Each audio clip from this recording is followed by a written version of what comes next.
స్తుతిస్తూ నన్ను ప్రేమతో ఇక్కడికి స్వాగతించిన దేవుని దాసులు జానన్న గారికి, వారి కుటుంబానికి, అలానే మన మధ్యలోకి గుంటూరు పట్టణం నుండి వచ్చిన జోజన్న గారికి, అలాగే జాషువన్నకు, సమకూడిన మీ అందరికీ ప్రభునామలో వందనాలు. వందనాలు కనబడాలి, వినబడాలి. చెప్పండి, గట్టిగా స్తోత్రం చెప్దాం. హల్లెలూయా. ఒక చెయ్యి ఎత్తేది రాజకీయ నాయకులు, రెండు చేతులు అయితే దేవుని బిడ్డలు. మరి ఇంకా మీరెవరో చెప్పండి గట్టిగా. చాలా సంతోషం. ఈ రాత్రి అన్నోళ్ళని మనం పాడితే ప్లే చేద్దామని వచ్చారండి. మనమే పాడి వాళ్ళని వాయిస్తున్నాం. అన్న నేను ఒక పల్లవి చిన్న చరణం అట్లా పాడుతాను. ఇందాకలు పాడుకున్నదే. నేను పరిచర్య పరంగా బాగా దెబ్బతిని లాస్ అయిన సంగతి మీ అందరికీ తెలుసు. ఆ టైంలో చాలా బలహీనతలోకి వెళ్ళిపోయాను. నన్ను చాలామంది వాళ్ళ సంఘాల్లో పిలుచుకొని వాక్యం చెప్పేదానికి వాడుకున్న సేవకులే చాలామంది ఇక వాడు పని ఇంక అయిపోయింది, వాడు చాప్టర్ అనుకున్నారు. ఆ టైంలో జానన్న ఫోన్ చేసి ఈ చర్చికి తీసుకొచ్చి ఇక్కడ నిలబెట్టించి వాకింగ్ చెప్పడానికి ప్రభు అన్నని వాడుకున్నాడు. నాకు పాటలు రాయడం రాదు. ఆ టైంలో అన్న నేను ఎప్పుడో ఒక మధ్యలో ఉన్న చిన్నది ఒక 2 లైన్లు జస్ట్ రికార్డ్ చేసుకున్నా ఫోన్లో. నేను ఒక రెండు పదాలు అనుకున్నానన్నా, ఒకసారి ఈ పదాలు విను, ట్యూన్ అయితే నాదే, కొంచెం పదాలు నాకు కూర్చడం తెలియదు. జానన్న ఏదో మాట్లాడుకొని ఇద్దరం అసలు నా అనుభవమే, నా జీవితమే ఒక పాటగా రాద్దామన్నా అని చెప్పానన్నా. నా జీవితమే ఒక పాటగా రాయాలన్నా అంటే ఇక నా లైఫ్ని బట్టి అన్నయ్య పదాలు చెప్పుకుంటూ వచ్చాడు, మొత్తం రాసి పడేశాం. స్తోత్రం. బలహీనుడనై నేనుండగా బలపరిచితివే నా యేసయ్య, కృంగిన స్థితిలో నేనుండగా నన్ను నిలిపితివే నా యేసయ్య. ఆ లిరిక్ ఒకసారి జానన్న మొబైల్లో లిరిక్ చూడు. నాతో పాటు మీరు కూడా పాడతారా? ఇది రికార్డ్ చేయాలి తొందరలో. ఆమెన్. కొంతమందికి ఇష్టం లేదు కాబట్టి ఆమెన్ కూడా చేయట్లా. తొందరలో రికార్డ్ చేయాలి. రిక్త హస్తాలతో ప్రభు చూస్తూ ఉన్నాం. ప్రభు బలపరిచి త్వరలో రికార్డ్ చేయాలి. ప్రభువే సహాయపడాలి. నీకే నా స్తుతి అర్పణ, నీకే నా ఆరాధన. నా జీవితమే ఈ పాట. చిన్న వయసులోనే అమ్మా నాన్న ఇద్దరిని కోల్పోయాను. ఆ టైంలో నా పరిస్థితి అంతా గందరగోళంగా ఉందిలే. అప్పుడు ఈ పాట దేవుడు నాకు ఇచ్చాడు. బలహీనుడనై నేనుండగా బలపరచితివే నా యేసయ్యా. పాడుకుంటా ఉంటే ఆనంద బాష్పాలు మరి ఎందుకు అర్థం కాదు నాకు, నిజం చేస్తుంటారు. ఏడుపు వస్తుంది ఈ పాట తలుచుకున్న ప్రతిసారి. లోన్లీగా కూర్చున్నప్పుడు ఈ పాడుకుంటా ఉంటే చాలా కన్నీళ్ళు వస్తుంది, తర్వాత ఓదార్పు వస్తుంది. నాతో పాటు 2సారి పాడండి. టైం లేదు, త్వరగా వెళ్ళిపోతాను. నేనే వందే భారత్ ట్రైన్ వచ్చింది కదా కొత్తగా, అట్లా వెళ్ళిపోతా. ఈరోజు అన్నయ్య ఉన్నారు, పాడుదాం. చప్పలు కొట్టదు గట్టిగా, చెప్తూ రావాలి కొడితే.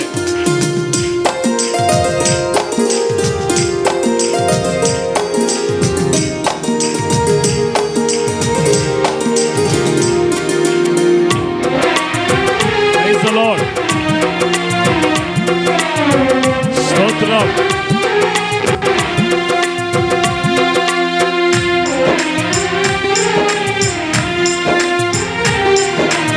కొడితే శబ్దం రావాలి. బలహీనుడనై నేనుండగా బలపరచితివే నా యేసయ్యా, కృంగిన స్థితిలో నేనుండగా నన్ను నిలిపితివే నా యేసయ్యా, నీకే నా స్తుతి అర్పణ, యేసయ్యా నీకే నా ఆరాధన. పాడదామా? నీకే నా స్తుతి అర్పణ, యేసయ్యా నీకే నా ఆరాధన. బలహీనుడనై నేనుండగా బలపరచితివే నా యేసయ్యా.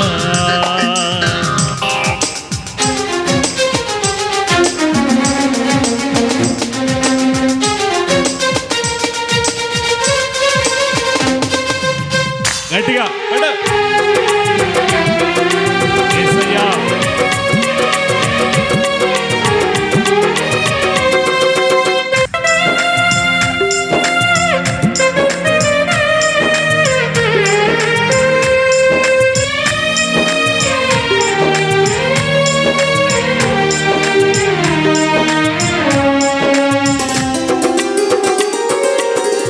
కష్టాల కడలిలో నేనుండగా కృపయే నన్ను చేరదీసే.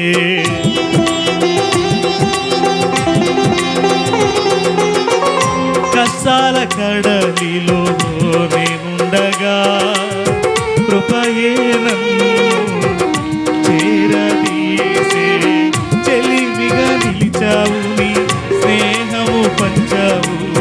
చెలిమిగా నిలిచావు, నీ స్నేహము పంచావు. నీకే నా స్తుతి అర్పణ,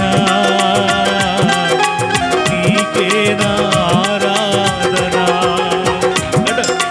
నీకే నా స్తుతి అర్పణ,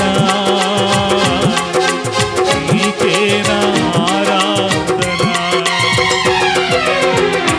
బలహీనుడనై నేనుండగా బలపరచితివే నా యేసయ్యా. ఒంటరిగా ఉన్నప్పుడు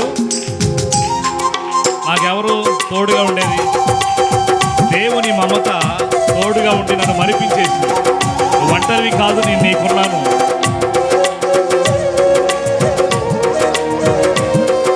అమ్మా నాన్న లేకపోయినా తల్లి ప్రేమ చూపించే దేవుడు ఆయన, తండ్రి ప్రేమ చూపించే దేవుడు ఆయన.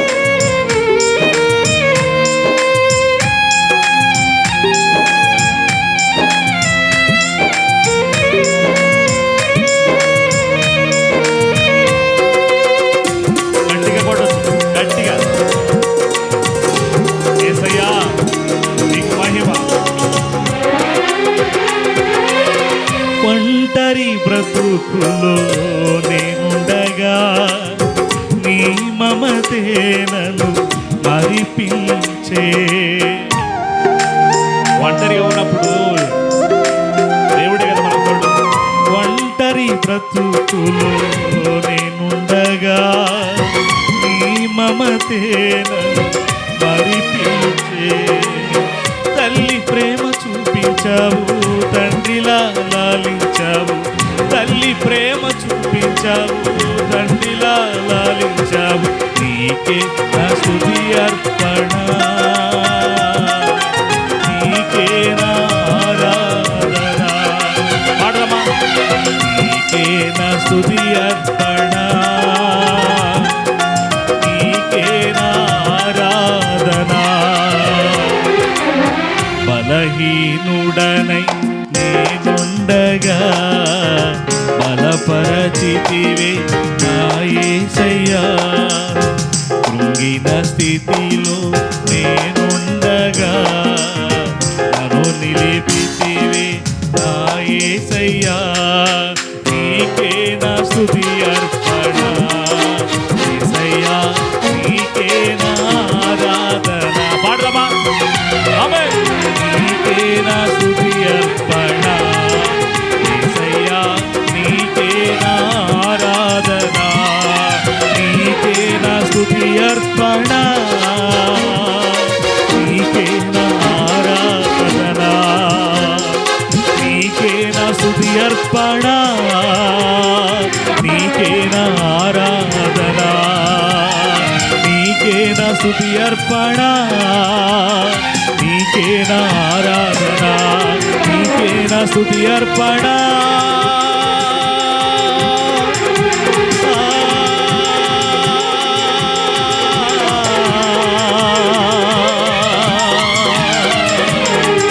నీకే నా ఆరాధన.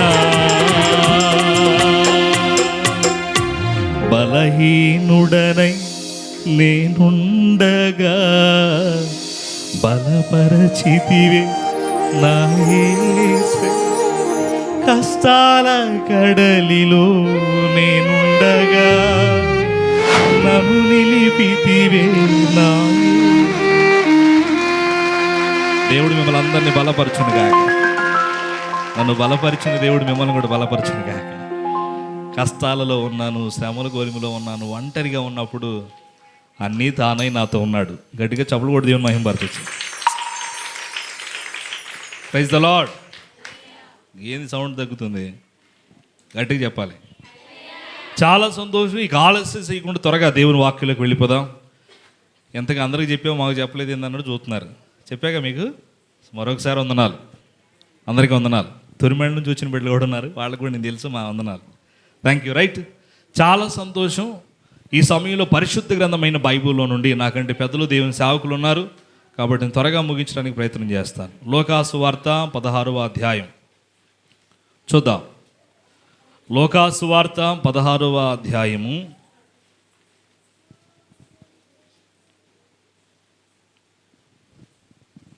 లోకాసు వార్త 16వ అధ్యాయం.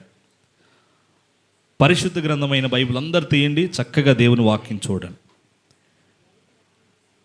25వ వచనం చదువుదాం. అందుకు అబ్రహాము, కుమారుడా, నీవు నీ జీవితకాలమంతయు నీకిష్టమైనట్టు సుఖము అనుభవించితివి, అలాగుననే లాజరు కష్టము అనుభవించిన నీ జ్ఞాపకం చేసుకొనుము. ఎప్పుడైతే వాడు ఇక్కడ నెమ్మది పొందుచున్నాడు, నీవు యాతన పడుచున్నావు. అంతేకాక ఎక్కడ నుండి, ఒక్క నిమిషం, 27వ వచనంకి వచ్చేనా? 27వ వచనం. అప్పుడు అతడు, తండ్రి, అలాగైతే నాకు 5 సహోదరులు ఉన్నారు, వారును ఈ వేదనకరమైన స్థలమునకు రాకుండా వారికి సాక్ష్యమిచ్చుటకై నా తండ్రి ఇంటికి వాణ్ణి పంపవలనని నేను వేడుకొనుచున్నా అన్న. నేను చాలు, దేవుడి మాట ద్వారా మనందరితో మాట్లాడును గాక. అందరు చెప్పలేదు, అందరు చెబితే ఎట్లా ఉండదు. ఆహా, గొప్పోళ్ళు మీరు, చెప్పండి ఇంకాస్త గట్టిగా. నా ప్రియమైన దేవుని సంగమా, ఇది మనందరికీ తెలిసినటువంటి ఒక మంచి విషయం. నేను త్వరగా సింపుల్గా ముగించాలనుకుంటున్నా. మీరు ఎంత తొందరగా వింటే అంత తొందరగా టకటకటగా వెళ్ళిపోతా. నేను మొత్తుకొని చెప్పి అన్నయ్య ముందు నేను చెప్పటం ఎందుకు, అన్నయ్య చెప్పించాను. మా అన్నయ్య వినడుగా. సరే విందాం, చక్కగా విందాం. ప్రియులరా, ఇక్కడ 2 వ్యక్తులు కనబడుతున్నారు. 2 వ్యక్తులు, ఇది మనకు తెలిసిన బాధ్య భాగమే. ఈ 2 వ్యక్తులు ఎవరంటే, దరిద్రతను అనుభవించినటువంటి లాజరు. 2వ వ్యక్తి ధనవంతుడు. వీళ్ళిద్దరూ బ్రతికిన బ్రతుకు కూడా అక్కడ రాసి పెట్టాడు. మనకి ఈ 16, 19 నుండి వీళ్ళ వృత్తాంతం అంతా ఉంటుంది. నేను మెయిన్ వచనాలు చదివించాను. 25, 26, 27, 28 వచనాలు చదివించాను. మనం బాగా గమనిస్తే ఇప్పుడు వీళ్ళిద్దరూ కూడా ఎట్ట బ్రతికిన తీరు కూడా కనపడింది. ఒకటి, ధనవంతుడు ఎలా బ్రతికాడంటే తనకిష్టం వచ్చినట్టు సుఖపడ్డాడు అని రాసింది. తనకిష్టమైనట్టు సుఖపడ్డట్టు బ్రతికినట్టు మనకు కనబడుతుంది. ఎట్ ద సేమ్ టైం లాజరు కూడా ఇక్కడ ఉన్నాడు. ఇతను ఎలా అనుభవించి ఎలా బ్రతికాడు, తన జీవితాన్ని ఎలా కొనసాగించాడంటే చాలా దరిద్రతను అనుభవించాడు. అతను సుఖపడ్డాడంటే ఇతనికి ఏం లేదు చెప్పండి. అమ్మో, మీరందరూ గొప్పోళ్ళు, అర్థమవుతుందా? ఇటు చూడండి. Praise the lord. బాగా వినండి. అతను సుఖపడ్డాడంటే ఇతనికి సుఖం లేదనే కదా. ధనవంతుడేమో తనకి ఇష్టం వచ్చినట్టు సుఖపడ్డాడు. అలాగే లాజరు కూడా ఈ లోకంలో బ్రతికాడు, బ్రతుకుతూ దరిద్రతను అనుభవించాడని మనం చదివాం. ఇప్పుడు ఈ 2 వ్యక్తులు చనిపోయారండి సడన్గా. జాగ్రత్తగా వినండి. ఈ 2 వ్యక్తులు మనసు విడిపెట్టి చక్కగా వినండి. 2 వ్యక్తులు చనిపోయారు. ధనవంతుడు చచ్చిపోయాడు, లాజరు చచ్చిపోయాడు. 2 చచ్చిపోయారు. 2 చనిపోయిన తర్వాత వీళ్ళిద్దరు ఉండే ప్లేస్ కూడా అక్కడ రాశాడు.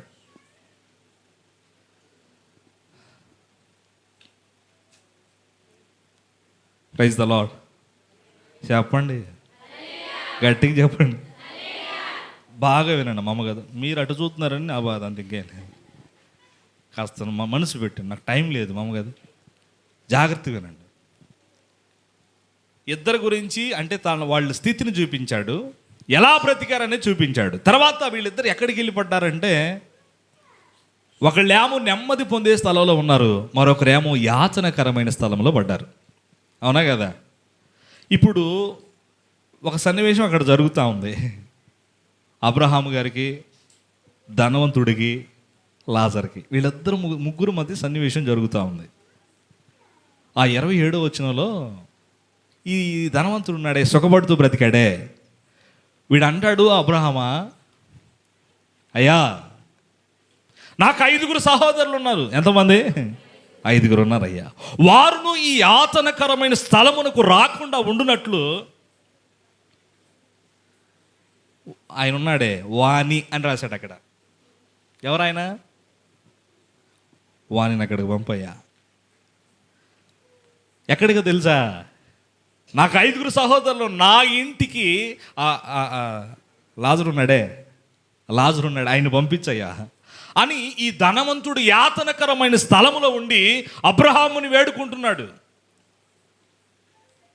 వేడుకుంటున్న తరుణంలో అబ్రహాం గారు మంచి విషయం చెప్పాడు. అక్కడ వారు ఇక్కడికి, ఇక్కడ వారు అక్కడికి పెద్ద అగాధం ఉందని చెప్పేశాడు. ఈ రాత్రి నేనేం చెప్తున్నానంటే ఒకటే గుర్తుపెట్టుకోండి, నా కీ పాయింట్ ఇక్కడే ఉంది. మనం ఏదో ఒక రోజు ఖచ్చితంగా చచ్చిపోతాం. అప్పులు పోతాయి, రోగాలు తగ్గుతాయి, సమస్యలు పోతాయి ఏం చెబుతాడు అనుకుంటే ఏదో ఒక రోజు సత్తామని చెబుతాడు. ఇదేం పాస్టర్ బాబా అని అనుకునేరు మీరు. చస్తామా లేదా? చస్తారు అనలా, నేను నాతో కూడా చస్తాము అన్నా. ఏదో ఒక రోజు పోతాం మొత్తానికి, అవునా? చచ్చిపోయినాక ఆవిడ చూశాడు ఇవన్నీ అంటుంటారు గొప్పోళ్ళు. నేనేమంటానంటే నెమ్మది పొందే స్థలం ఉంది, అట్ ద సేమ్ టైం యాతనకరమైన స్థలం కూడా ఉంది. అమ్మా అర్థమైందా? 2 దారులు, ఏ దారి కావాలో మానవ, ఒకటి పరలోకం మరి ఒకటి పాతాళం. పరలోకం కావాలో పాతాళం కావాలో తెలుసుకో ఓ మానవ. బాగా వినండి. చచ్చిపోయిన తర్వాత వీళ్ళిద్దరూ అక్కడికి వెళ్ళారు. వెళ్ళిన తర్వాత ఒకళ్ళేమో నెమ్మది పొందే స్థలంలో ఉన్నారు, ఒకళ్ళేమో యాతనకరమైన స్థలంలో ఉన్నారు. ఇప్పుడు నెమ్మది పొందే స్థలంలో ఉన్న వ్యక్తికి నా ఇంటి వారు ఉన్నారనే ఆలోచన కంటే కూడా యాతనకరమైన స్థలంలో ఉన్న వ్యక్తి ఏమంటాడు తెలుసా? అబ్రహామా, నాకు నా ఇంట్లో 5 ఉన్నారయ్యా, మా అన్నదమ్ముళ్ళు 5 సహోదరులు ఉన్నారు, నా ఇంటికి వాడిని పంపించు. ఎందుకో తెలుసా? ఈ యాతనకరమైన స్థలములోకి వారును రాకుండా ఉండునట్లు పంపించయ్యా, పంపించు. ఇప్పుడు నేను నమ్మింది ఏంటంటే దీన్ని బట్టి ఏదో ఒక రోజు చచ్చిపోతాను. నా గురించి చెబుతున్నాను. ఏదో ఒక రోజు మాట్లాడాలి మీరు, మీ నోళ్ళు తెరవబడును గాక. మరి ఆమెను కూడా అనపోతే ఇంక తెరవబడదు. చెప్పండి. ఏదో ఒక రోజు చనిపోయిన తర్వాత ఏదో ఒక ప్లేస్లోకి, అది నెమ్మది పొందే స్థలమైన యాతనకరమైన స్థలమైన ఏదో ఒక ప్లేస్లో ఉండాలి. ఇప్పుడు నేనేమంటానంటే అక్కడికి వెళ్ళి నాకు 5 సహోదరులు యాతనకరమైన ఈ స్థలములోకి రాకుండా ఉండనట్లు నా ఇంటికి పంపించయ్యా. ఇల్లు అంటే ఏందండి? సింపుల్గా ఒకటే గుర్తుపెట్టుకోండి మీరు. ఈ ధనవంతుడు అంటాడు, యాతనకరమైన స్థలంలో నేనున్నా, ఇక్కడికి వాళ్ళు రాకుండా ఉండనట్లు నా ఇంటికి వాడిని పంపించు. లాజర్ను పంపించు నా ఇంటికి. ఇల్లు అంటే సింపుల్గా మనం కట్టుకునే ఇల్లు ఒకటైతే, మనమే దేవునికి ఒక ఇల్లు. అమ్మా మనమే, అవునా కదా చెప్పండి? భార్య, భర్త, పిల్లలు, కుటుంబాన్ని అంతటిని కలిపి ఇల్లు, అవునా కదా? మనమే దేవునికి ఒక, చెప్పండి అమ్మా. జ్ఞానవంతురాలు ఇల్లు కట్టును అన్నాడు. ఆ ఒకతే కట్టితే ఇల్లు అంటే ఏం కడుతుందామె? ఆ మేస్త్రి. ఆ కోణం కాదు ఇల్లు కట్టడం అంటే. ఇంట్లో భర్తని, పిల్లల్ని, కుటుంబాన్ని మొత్తాన్ని జ్ఞానం ఉంటే కట్టగలుగుద్దని చెప్పాడు. ఈ రాత్రి నేనేం చెప్తున్నానంటే యాతనకరమైన స్థలంలో నువ్వు నీ ఇంటి వారు పడకుండా ఉందురుగాక. ఆ ఫ్యాన్ ఇటు పెట్టయ్యా కొంచెం, ఆమె చెప్పండి గట్టిగా. యాతనకరమైన స్థలం ఉందా లేదా? మాట్లాడట్లే మీరు. నెమ్మది పొందే స్థలం ఉందా లేదా? అంటే మనిషి చనిపోయిన తర్వాత నెమ్మది పొందే స్థలములో, ఇప్పుడు ఇక్కడ నెమ్మది ఉందన్న వాళ్ళు చేతులు ఎత్తండి తొందరగా. నెమ్మది ఉంది సార్ నాకు ఇప్పుడు ఉంది లేదా? నెమ్మది లేకుండా విస్తారమైన ధనముండుట కండి దేవుని యందలి భయభక్తులతో ఉండుటే మేలు. సరే విషయానికి వస్తే, ఇక్కడ చచ్చిపోయినాక ఉన్నా నెమ్మది ఉన్నా లేకపోయినా అసలు శాశ్వత కాలం నెమ్మదిగా ఉండే ప్లేస్ ఒకటి ఉంది. అర్థమవుతుందమ్మా? ఇక్కడ నెమ్మది 4 రోజులు లేకపోయినా తర్వాత వచ్చిద్దా రాదా? ఇప్పుడు ఈరోజు నెమ్మదిగా లేవు, ఇప్పుడేనయ్యా కొంచెం నెమ్మలంగా ఉన్నానయ్యా, ఇప్పుడే కొంచెం నెమ్మదిగా ఉన్నానయ్యా అని అంటుంటారు కొంతమంది, నేను విన్నాను. అలాగే మనం గమనిస్తే శాశ్వత కాలం నెమ్మదిగా ఉండే స్థలములో ఉండాలి కానీ యాతనకరమైన స్థలములో మనం ఉండకూడదు. అమ్మా, ఎక్కడ ఉండకూడదు? నువ్వే కాదు, నువ్వు నీ ఇంటి వారు మొత్తం. బైబిల్ గ్రంథంలో టక వరుసగా చూపిస్తా చూడండి ఒకసారి. అపోస్తలుల కార్యం తీయండి త్వరగా. అపోస్తలుల కార్యం 16వ అధ్యాయం 15వ వచనం చదవండి, టైం లేదు కాబట్టి త్వరగా. ఆమెయు ఆమె ఇంటి వారును బాప్తిస్మం పొందినప్పుడు. చాలు. ఏం పేరు? లుదియా. అమ్మ చెప్పండి అమ్మా, ఏం పేరు? ఎలా చెరువులు లుదియం కాదు, బైబిల్లో లుదియం. నన్ను ఒక ఆయన అన్నాడు, ఒరే వాడు దానియేలు కూడా మోసం చేశాడు రా. ఎవరంట? దానియేలు మోసపరుడు కాదు, భక్తిపరుడు. ఆయన పేరు పెట్టుకున్నాడు మాత్రం మోసం చేశాడంట. సో బైబిల్లో లుదియా అని ఒక ఆమె ఉంది. పౌలు గారు సముద్ర నదీ తీరమున వాక్యం చెప్తూ ఉండగా ఆయన చెప్పే మాటల మీద లుదియా లక్ష్యం ఉంచిందట.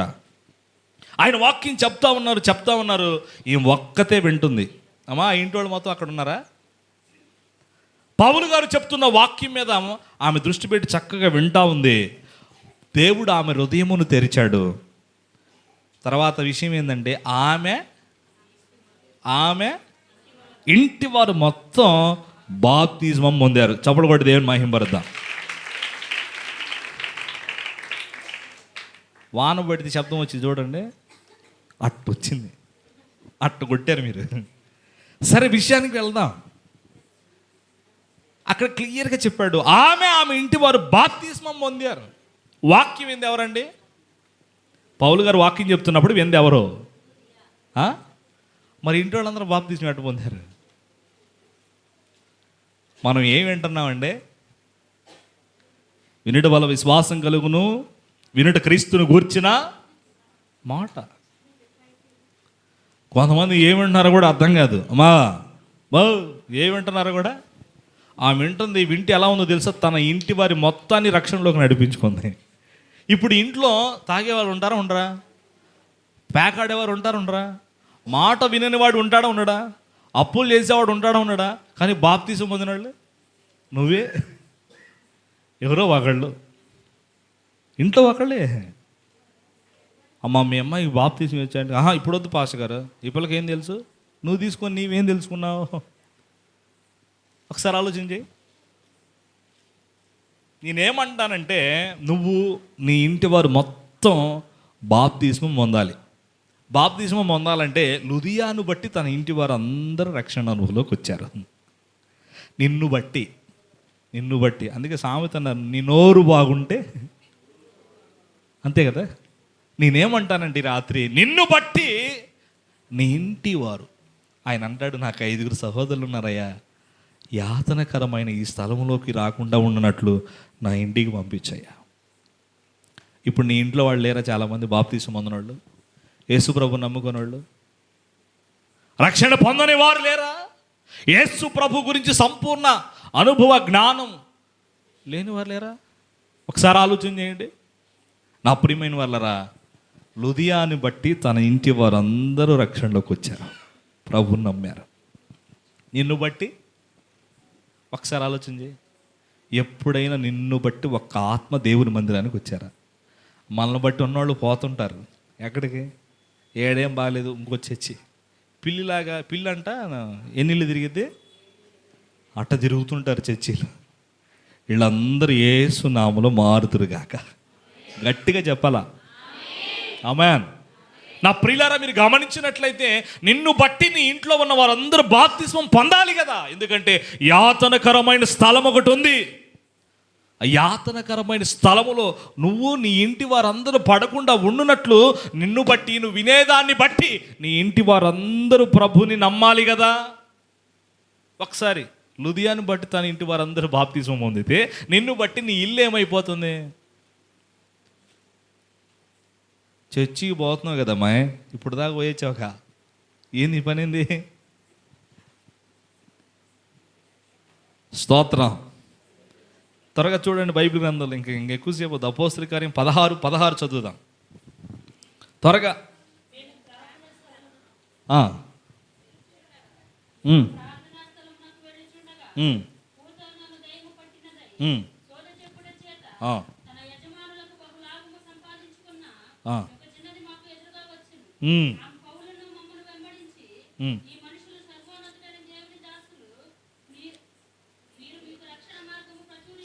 మీరు మీకు రక్షణ మార్గమును ప్రచురించు వారై ఉన్నారని కేకలు వేసి, మీరు బాగా వినండి, మనసు పెట్టి త్వరగా ముందుకెళ్దాం. పుతోను దెయ్యం పట్టిన సోది చెప్పి ఒక స్త్రీ అక్కడ ఉంది.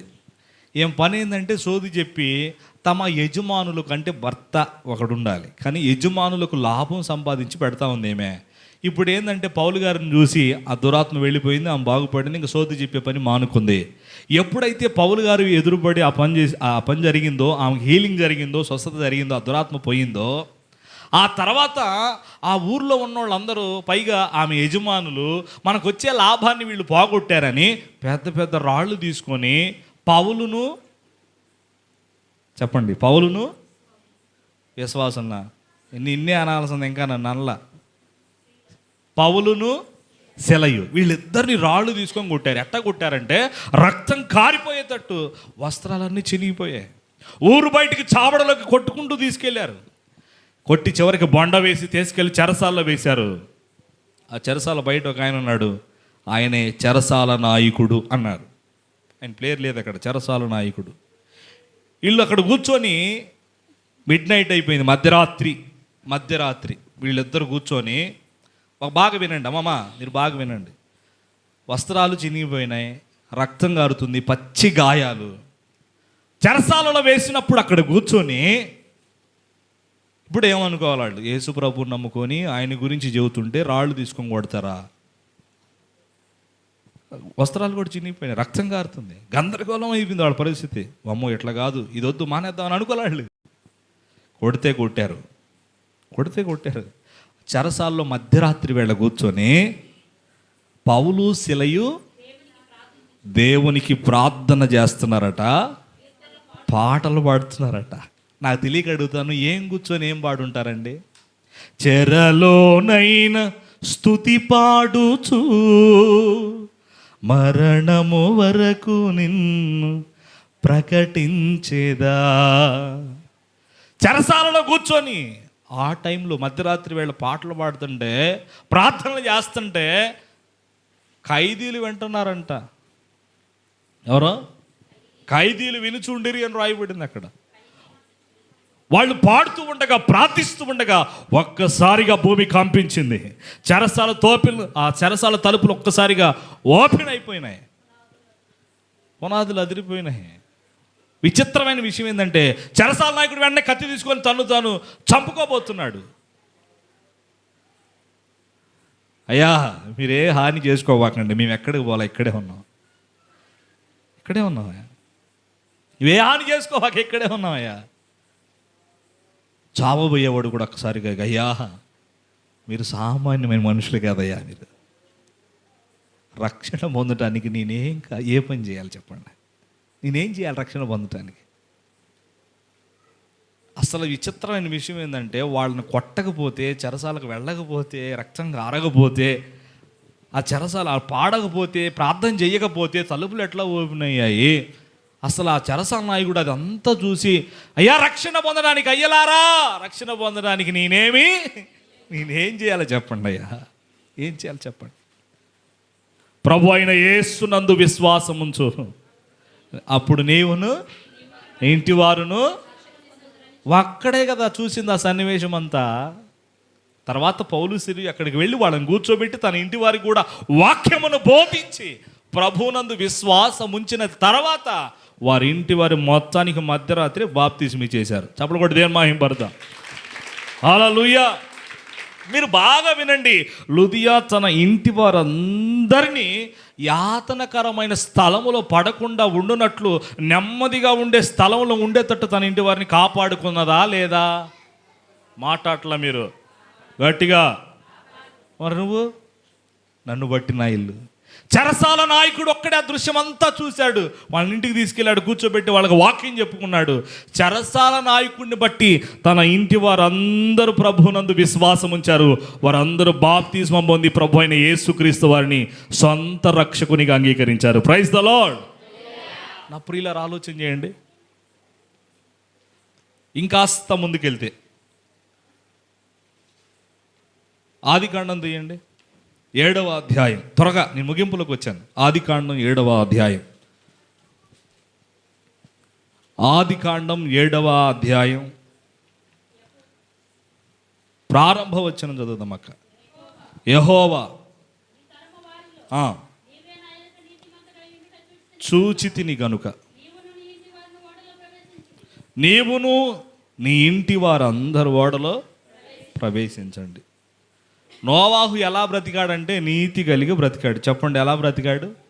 మీరు మరొకసారి గతంలో నేను మాట్లాడినట్టున్నాను నోవాహు గురించి, మళ్ళీ ఇంకొకసారి రిపీట్ చేస్తాను జస్ట్ అట్లా. నోవాహు నేటి తరములో ఉన్న దేవుని సేవకులకు సాదృశ్యంగా ఉన్నారు. స్తోత్రం.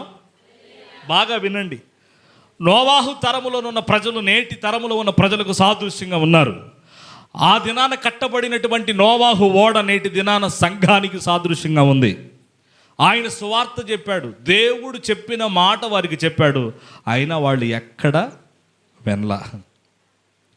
పాటించక ప్రభు మాటలు వారులు నీటిలో మునిగిరి శాపము మీకిది. 7వ వచనం చూడండి ఒకసారి. 7:7. అప్పుడు నోవాహును అతనితో కూడా అతని కుమారులను అతని భార్యయు అతని కోడనులు ఆ ప్రవాహ జలములను తప్పించుకొనుటకై ఆ ఓడలో ప్రవేశించిరి. 12వ వచనం ఒకసారి చూడండి. ఆ దినమందే 40 పగళ్ళును 40 రాత్రులను ప్రచండ వర్షము భూమి మీద. అమ్మా ఒకసారి స్తోత్రం చెప్పండి, 2 చేతులు పైకెత్తి గట్టిగా చెప్పండి అమ్మా. మీరు బాగా వినండి. ఎన్ని రోజులు వర్షం పడింది? 40 పగళ్ళు. విజయవాడలో మనకి మొత్తానికి ఒక 2 రోజులు పడింది గట్టిగా. 2 రోజులు కూడా సరిగ్గా పడలా. ఫస్ట్ రోజు పగలేదు, రాత్రి పడింది. 2వ రోజు పగలు రాత్రి కంటిన్యూషన్గా వర్షం పడింది. ఎప్పటికీ విజయవాడలో చాలామంది కోలుకోలా. ఇంకా ఇంటి మీద స్లాబ్ ఉంటుందే, ఆ స్లాబ్ మీద కూర్చొని ఉన్నారు. ఆహార పొట్లాలు అందిస్తున్నారు. ఎవరు చేయాల్సిన పరిచయం వాళ్ళు చేస్తున్నారు. ఎలా ఎలా ఎలా ఎలా అరే 1.5 రోజు గట్టిగా వర్షం కురిస్తేనే అందరు డాబాలు ఎక్కారే.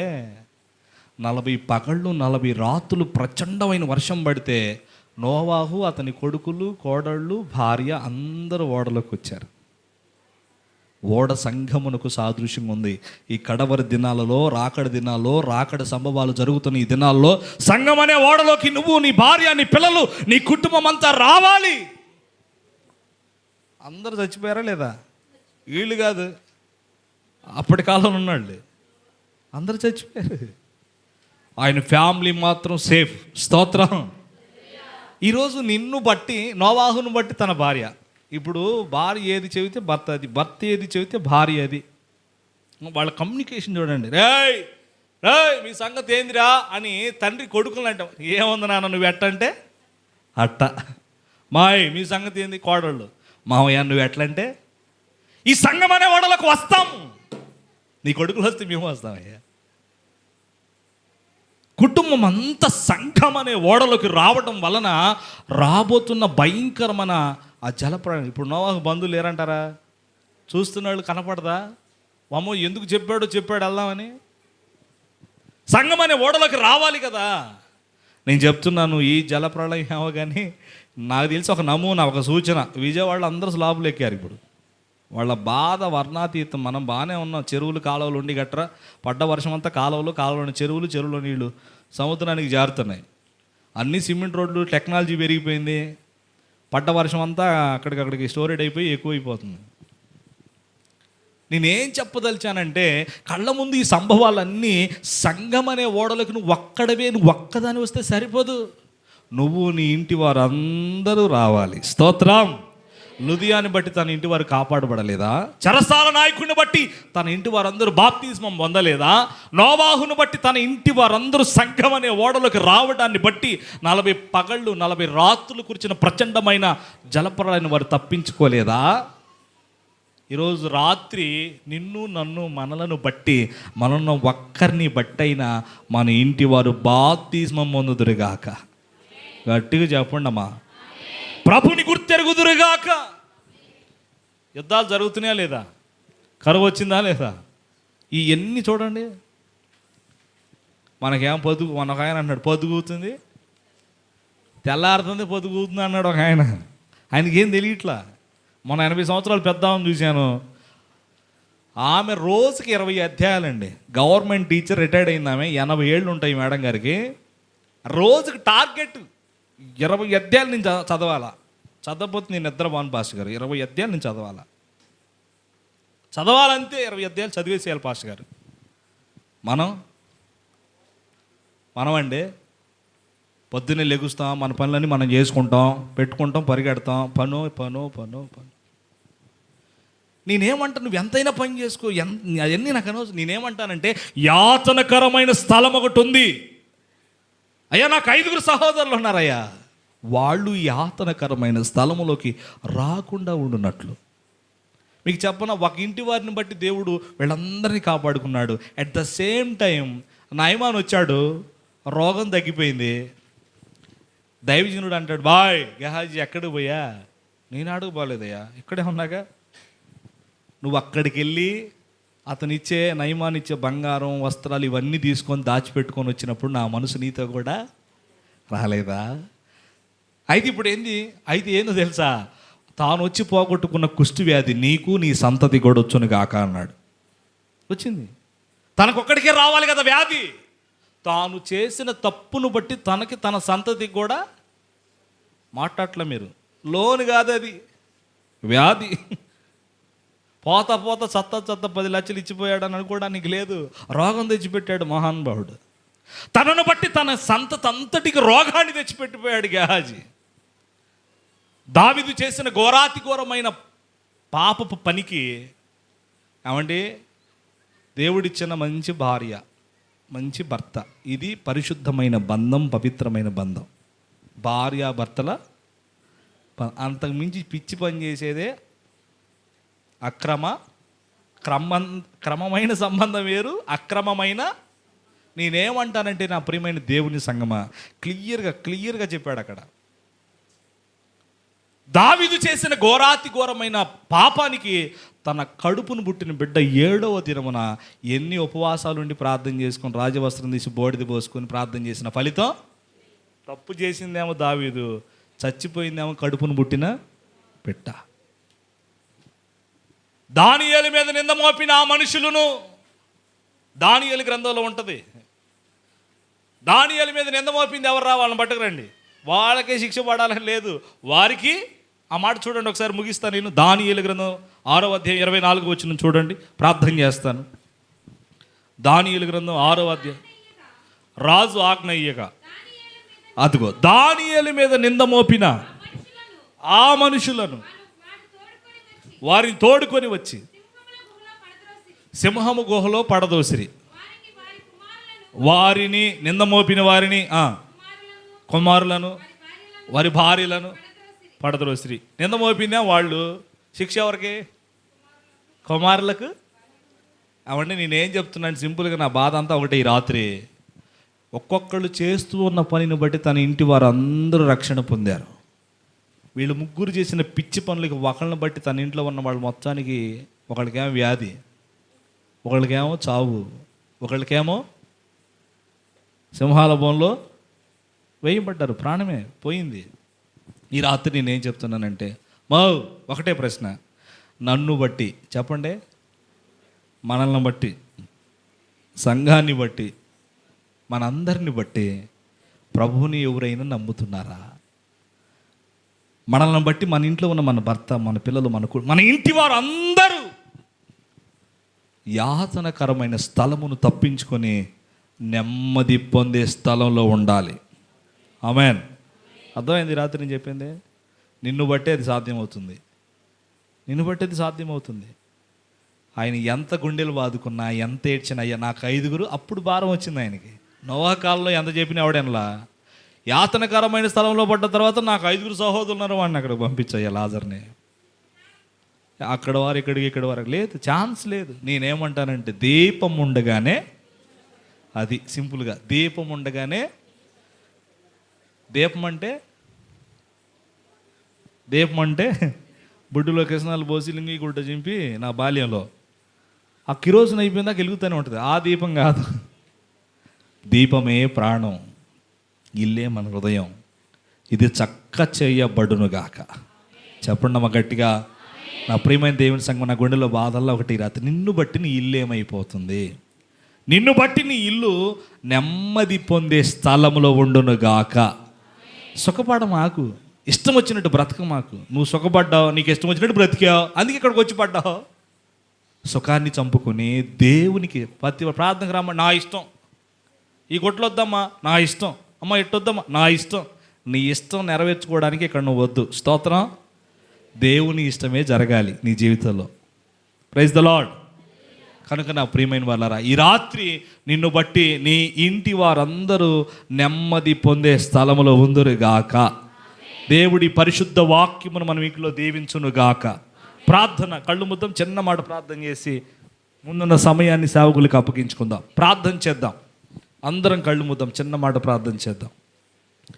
మహాపరిశుద్ధుడు అయిన మా ప్రియ పరలోకపు తండ్రి, నీకు స్తోత్రం అయ్యా. ధనవంతుడు లాజరు, వారి జీవితాలు మా కళ్ళ ముందు నుంచి మాతో మాట్లాడావు.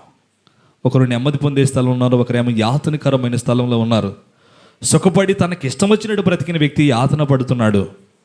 అయ్యా, తన ఇష్టాన్ని చంపుకొని, సుఖాన్ని చంపుకొని, నీ కొరకు నీ ఇష్టమే తన జీవితంలో జరిగేటట్టుగా బ్రతికి శాశ్వత కాలం నెమ్మది పొందే స్థలంలో ఉన్నాడు. ప్రభా, నీకు వందనాలు. లుదియాని బట్టి తన ఇంటి వారిని, శిరసాల నాయకుడిని బట్టి తన ఇంటి వారిని, నోవాహు కాలంలో నోవాహును బట్టి తన ఇంటి వారందరినీ ఏ విధంగా మీరు కాపాడారో, ఈరోజు సంఘంలో ప్రతి బిడ్డను బట్టి తన ఇంటి వారందరూ నెమ్మది కలిగే స్థలంలో శాశ్వత కాలం నీతో ఉందురుగాక. కృప దయచేయండి, కనికరించండి, మేలుతో నింపండి. యాతనకరమైన స్థలంలో మేము, మా ఇంటి వారు, మా సంఘం, మా దేశ ప్రజలు లేకుండా ఉందురుగాక. కృప చూపండి, కనికరించండి, మేలుతో నింపండి. విత్తబడిన వాక్యం అనే విత్తనాలు ఒక్కొక్క హృదయాలో అయ్యా పడి ఫలించి మంచి నేలను పడిన విత్తనాల వలె మొలకెత్తి 30 60 100 ఫలించే కృప దయచేయమని ముందున మీ సమయాన్ని బట్టి మీ సేవకులు జోజన్న గారిని కూడా మీరు బలపరచండి అయ్యా, అభిషేకించండి, మీరు వాడుకోండి, కృపతో నింపండి. ఈ సమయం అంతటిని ఆశీర్వాదకరంగా మార్చండి. యేసయ్య సర్వశక్తి కలిగిన నామములో ప్రార్థన చేసి అడుగుచున్నాము తండ్రి, ఆమేన్. అవకాశం ఇచ్చిన జానన్న గారికి, అలాగే జాషువన్నకు, అలాగే జోజన్నయ్య